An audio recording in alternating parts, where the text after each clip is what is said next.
দাও দাও দাও। এদিকে না, এদিকে না।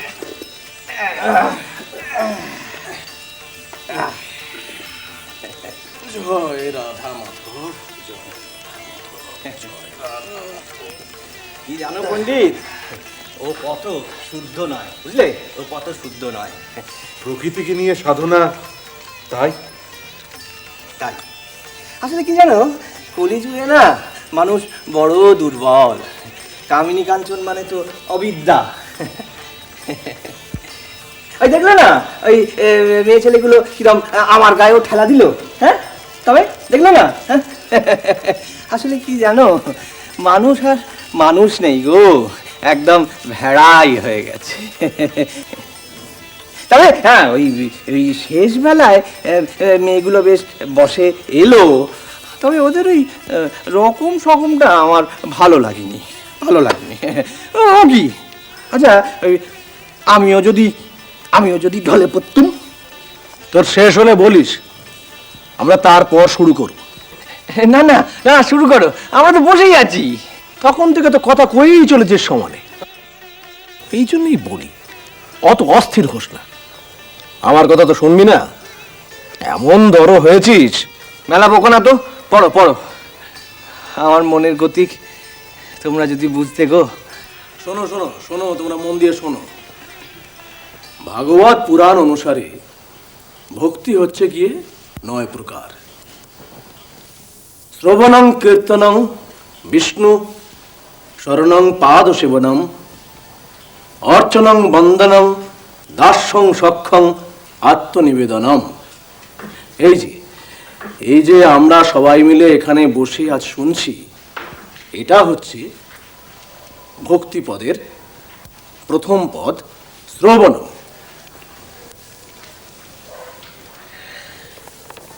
এর আগের দিন আমরা কি শুনেছি সবার মনে আছে তো?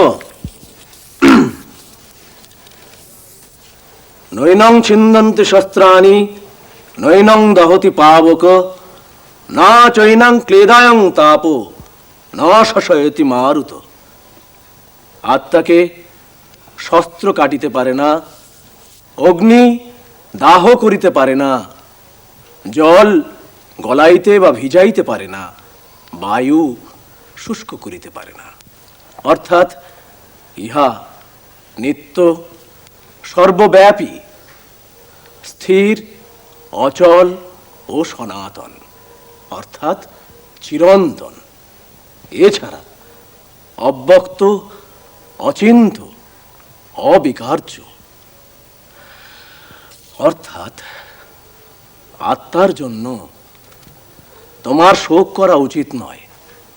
এরপরেও যদি কেউ আত্মাকে নিত্য মনে না করে, তাহলেও ভগবান বলছেন তোমার শোক করা উচিত নয়। ভগবান বলছেন অথচৈনং নিত্য জাতং নিত্যং বা মন্না স্মৃতং তথাপি তং মহাবাহো নৈনং শোচিতুমর্হসি জাতস্য হি ধ্রুব মৃত্যুর ধ্রুবং জন্ম মৃত্যুস্য চ তস্মাৎ পরিহার্য হর্তে ন তং শোচিতুমর্হসি। হরে কৃষ্ণ হরে কৃষ্ণ কৃষ্ণ কৃষ্ণ হরে হরে, হরে রাম হরে রাম রাম রাম হরে হরে, হরে কৃষ্ণ কৃষ্ণ কৃষ্ণ হরে হরে, হরে রাম রাম রাম হরে হরে।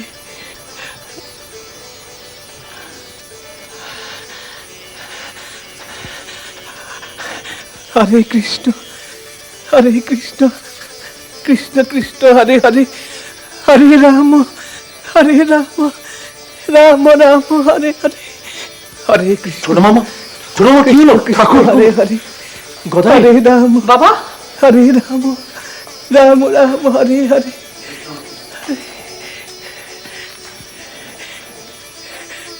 ঠাকুর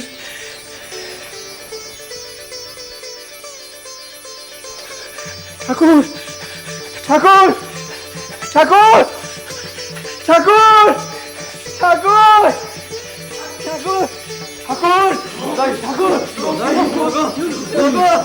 সব এক হয়ে গেল গো, সব এক হয়ে গেল, সব পাতা দূর হয়ে গেল। ওই ভগবানের পা, ভগবান, আমার দেহ মন সব এক হয়ে গেল গো, সব এক হয়ে গেল, সব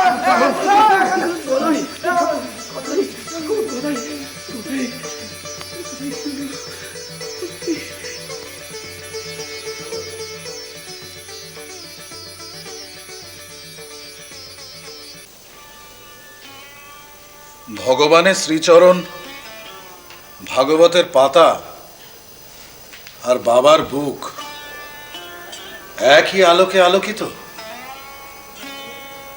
বাবা বলেছেন এই কথা? শুনছি তো তাই। হবে হয়তো। বাবা তো অনুভব না করে কিছু বলেন না। কেউ দেখেছে? সাক্ষী? না, ঠিক তা নয়। তবে এই মন্দিরে এমন কে আছে যে ভগবানের সঙ্গে বাবার এই বন্ধনকে প্রত্যক্ষ করবে? এই মন্দিরে এমন কে আছে যে ভগবানের সঙ্গে বাবার এই বন্ধনকে প্রত্যক্ষ করবে? বাবার এই মহিমা সত্যি সত্যি দৃশ্যগোচর হওয়ার মানে তো ভগবানকে দেখার সমান। এ প্রশ্ন তোমার মনে এলো কি করে মথুর? ঠিকই বলেছে। ভগবান যে বাবার মধ্যে দিয়ে আর কত কিছু আমাদের বোঝাবেন। দেখো, এমনিতেই আমরা যেসব ধর্ম পুস্তকাদি নিয়মিত পাঠ করি তাতে লেখা আছে ভগবান, ভক্ত আর ভাগবত এই তিনটি ভিন্ন রূপে প্রকাশিত হলেও আসলে কিন্তু এরা একই পদার্থ বা একই পদার্থের প্রকাশ সম্ভূত। বাবা যা বললেন এ তো সেই কথারই আরো অর্থ প্রাঞ্জল করা, তাই নয় কি? হ্যাঁ বড়বাবু, এই প্রসঙ্গে একটা প্রশ্ন করি। সেটা হলো, বাবা কি নতুন কোনো ভাব স্তরে প্রবেশ করছেন এখন? অনেকটা তাই। আমার মনে হয় মধুর ভাব সাধনায় সিদ্ধ হয়ে বাবা এখন ভাব সাধনার চরম স্তরে উন্নীত হয়েছেন। কি অপূর্ব ভাবের বিস্তার! একটার পর একটা ভাবের স্তর কি অনায়াসে অতিক্রম করে যাচ্ছেন, তাই না? বড়বাবু,